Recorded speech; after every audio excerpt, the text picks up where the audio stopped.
y'all. It's Hope here at Crafty Hope, and welcome. This is part 4 of my altered board book that I have been working on for my hashtag Not Precious project for the 100 Day Project 2024.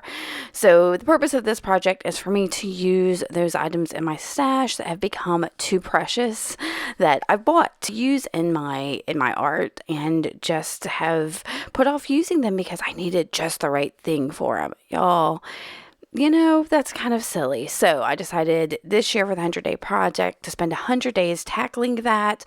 I am not making 100 things or altering 100 things or even using 100 things. I am just using things from my stash and creating them. This is part 4 of a series in which I'm altering it's a kid's board book. I will refer you, I guess, to part 1 if you want to get started there, but I've got a whole playlist of this 100 Day Project. This is the second spread in this board book. So it's pages 3 and 4, I suppose. And I have found that the center of each of these pages, the crease of them, is cracking of it. So I started by filling it in a little bit by darkening up where the white was exposed in the paper with it was a carpenter's pencil. So I darkened that up and made some marks with that same pencil, and then used sewing pattern paper to kind of put something down. I found that putting something down that was a little more pliable and would move a little bit better, thinner, basically, was the best solution for these, or what I'm finding, what I think might be. So from there, I'm starting with some collage. That is some washi from Japan that a friend of mine, washi means paper in Japanese, that's where washi tape comes from. And I am putting that down. It's got some beautiful marks. I don't know that any of this is going to show, but it is some of my precious things. The entire book I filled with some different papers I had altered or were vintage. In fact, the paper I'm using there, the map, it had a mark on it that said Arctic. It was like 1925 or something. And it was a National Geographic map. So one of the maps that you get out of a National Geographic magazine. So, and it, because it was so old, was too precious to use. But y'all, if I'm not using it, then it's just wasting space on this planet, right? All right, I'm using fluid matte medium to glue these bits down, and a scraggly paintbrush. That's what I use with my glue. Something that I don't care that's going to get messed up. I think you can see how scraggly it is. Sometimes I'll use a silicone tool, but for this, I'm using that scraggly brush. Here's more of that sewing pattern paper, and I am going to intentionally wrinkle it some as I apply it to the page to give some actual physical texture to it. So tactile texture to it. So you see here, I'm going to put it down and just going to scrunch it and then add more of that fluid medium over the top. And then let's see, what do I do next? Y'all, I did this. This was like day 10 of the 100 Day Project. I think that's right. And I actually am recording this voiceover on day 50. So I'm a bit behind on sharing these, but that just means I have plenty more to roll out and share with you.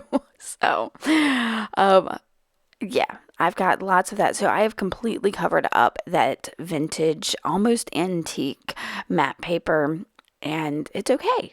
It is not precious.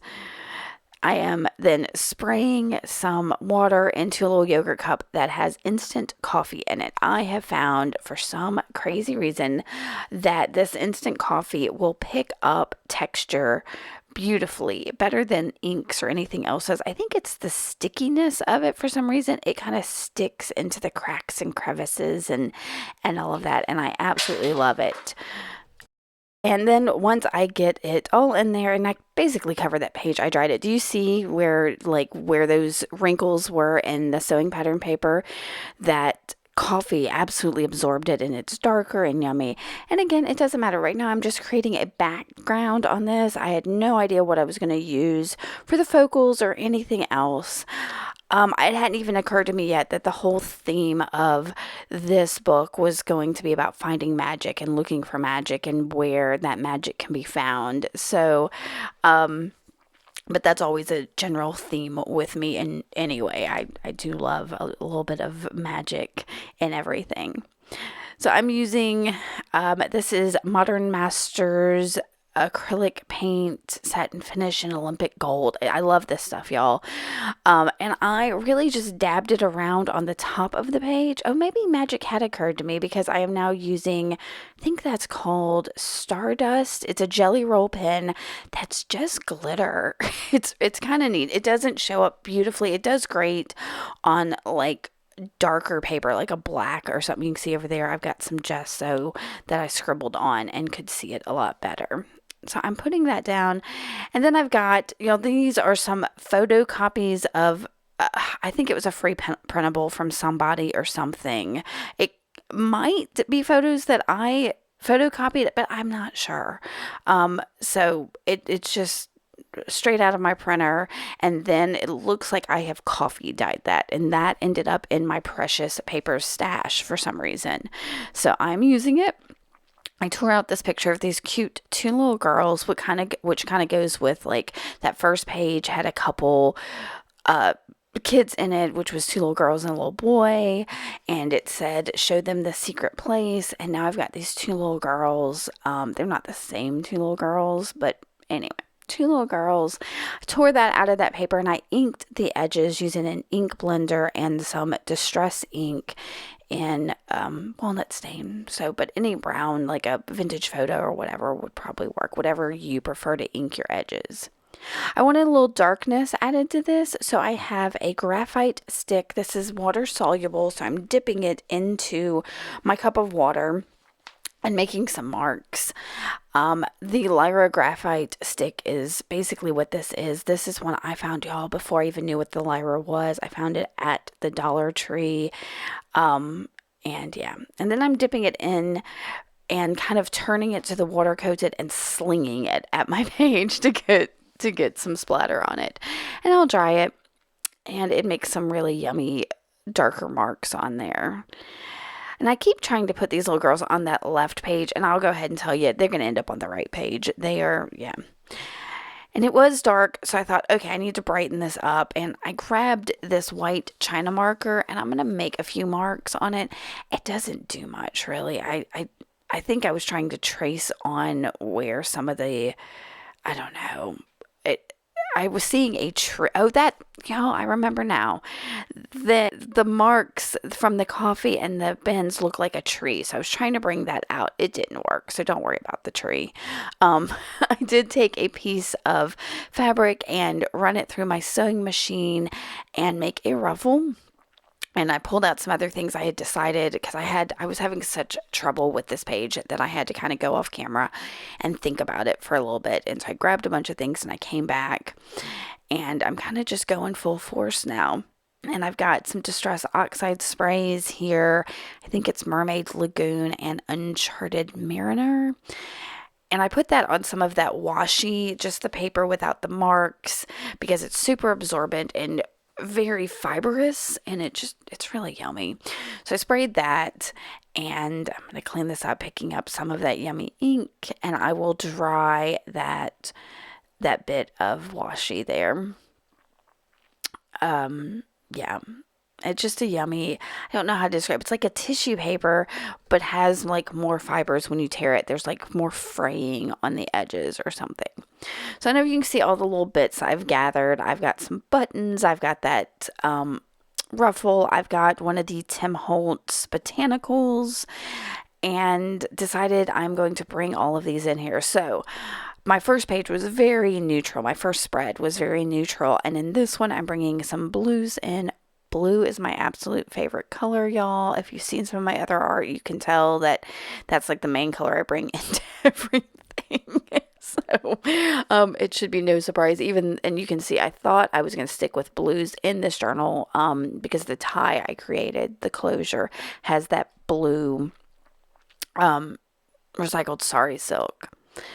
I did ink the edges of that botanical just to make it have a little more aged feel to it, so it wasn't so bright and shiny. I kind of wish I had rubbed a little bit of sandpaper or file over it to push back the shine on it, but it's fine. It's got the blue in there, and it works out. So I'm laying all these little bits out. Oh, and there's a little piece of a tried hydrangea, I think, that gets pulled in there too. Yeah, just because I had it. Those are Tim Holtz transparent wings. I cut one in half to just kind of poke behind that photocopy of that vintage photo to give it kind of a fairy kind of feel. And I am turning things, looking at things, laying everything out. And I did this for a while in a couple places. So I did cut some of that out so this video wasn't so long. Now that I've decided on this kind of layout, I'm going to add a few more marks with that graphite stick. And what do I do here? I think I'm going to go ahead and start stitching on my buttons maybe while that graphite, nope, I'm going to go ahead and dry that. And I took that piece of paper that I dyed and typed a little sentiment on it. What did I type? Oh my gosh, it was something I think I made up that says, your imagination is your only limitation. So, that's just something that kind of came to me about the magic of things. So, so I typed that onto that washi, and I tore the washi down, and now I've got some I think it's a blue colored embroidery floss that I'm going to stitch those 3 buttons onto that ruffle as a little textural element. Y'all, I love this. That piece of that ruffle is made out of a flour sack towel, I believe from the Dollar Tree, that has been either rust or coffee dyed is all it is. I think rust dyed, but it's yummy. It's like one of my favorite things, and it's almost too precious, but when I've put this same kind of ruffle with this same thing in several things. It is one of my absolute favorite things, I think, to see that little bit of this roughly worn fabric poking out. Luscious. And these are mother of pearl buttons from my stash. I do have a very extensive button collection. I have a thing for buttons. I don't know what it is. But yeah. So, and I'm simply stitching these in a line along the left side of where I did my sewing machine line. So I'm going to tie this off pretty quickly. Nothing fancy, and I think I'm going to trim my ruffle. So once I kind of, I don't need it much higher or much lower than the edge of that page. So I will save the rest of that ruffle for something else because it is yummy, like I said. And I'm going to futz with this for a while. Like I said, I took some of the futzing out of here, and I'm going to use Fabri-Tac here. I'll put a line of Fabri-Tac down that right edge of this spread, and then stick my ruffle in it, or on it, there, just like that, and that will help line everything else up. Now, I have a thing, I don't like things poking out too much of the bottom of a journal, because if it's sitting, then whatever it is that's poking out is going to get crushed, if it's sitting up and down on a shelf or whatever. So it's just a thing. It's just a me thing. I decided I wanted to add a little bit of that blue to the right side of the page as well as the left to make it feel a bit more cohesive. And then I tore down my picture a little bit more, and I'm futzing, and I'm going to go ahead and glue. I'm using my Oohoo glue stick to stick some of these things down. That washi is so super thin, it doesn't need anything more than a glue stick. And again, the photo is on copy paper, so it doesn't need much more either. But have I stuck down my wings yet? I don't know. I've lost pieces. There's that little bit of hydrangea. Oh, and that little piece of, I think it's a trigonometric table, I stuck down just to have a pop of brightness on there, since that China marker didn't really do much. All right, so I think I'm going to go ahead and glue down. Yeah, I'm going to use the Fabri-Tac to glue down my wing. I'm just using a touch of it because I don't want the glue to show through that transparency too much. And decided to add a bit more of that blue in other places. I think that's the Uncharted Mariner. I love that color, y'all. And I'm splattering it on the page, and I will dry. I think I'm going to dry it. I'm going to be very careful with the heat of that so that I don't mess up the plastic of that transparent wing. And then because the Tim Holtz botanicals are kind of thick, I'm using that Fabri-Tac, but you could use a matte gel medium, and I'm sure a glue stick or even like Elmer's glue would work fine to stick it down. I didn't want to risk using the glue stick. It would dry awful quick and not give me enough time. And again, I'll use glue stick on the washi to glue it down, because I could use the Fabri-Tac or some other heavier medium, but one thing, it's overkill, and secondly, it might show through a bit more than I really want it to. So yeah, it just kind of like, you know how when you put something wet on a fabric, how that wetness darkens the fabric? I was afraid that might happen with that piece of washi. Like, that Fabri-Tac is so liquid that it would do that. And I stick my little girls down just like that. And I'm going to look at this for a minute and decide I need a bit more sparkle and shine and magic on this page. So I'm using my Uniball Signo gold gel pen to make some little like fairy dust dots basically all over on the girls, and it shows up beautifully on that blue paper. So I'm going to get it around on here, and I'll decide that I need it also over on that blue piece that's kind of poking out behind the ruffle. So I'll think I'm done, and that may be just about everything. I may add something else. Here, I'm coming back in. And that's about everything for these 2 pages, this spread for my 100-day project. If you have any questions about any of this, please don't hesitate to ask me. I would love to hear from you. Start a conversation. Let's chat. Are you doing the 100-day project? What have you been up to? And also, y'all, I've been releasing these kind of like once a week, and I've got plenty of them, so I could maybe do 2 of these 100-day project in a week to kind of catch up. Would that be okay with you, or or do you think that's just too much? Like, I want to see other things from you. So I don't know. I've kind of been sparsing it out, but I'm using up all of my memory space on my computer to save these video files. So we'll see. But y'all, let me know what you think. Anyway, if you like this, give me a thumbs up. Make sure to hit that subscribe button, and come back later and see what else I've got going on. Remember, if you hit that bell icon, you will get notified when I have new uploads. So do that if you haven't as well. All right, guys, I will see y'all later. Bye.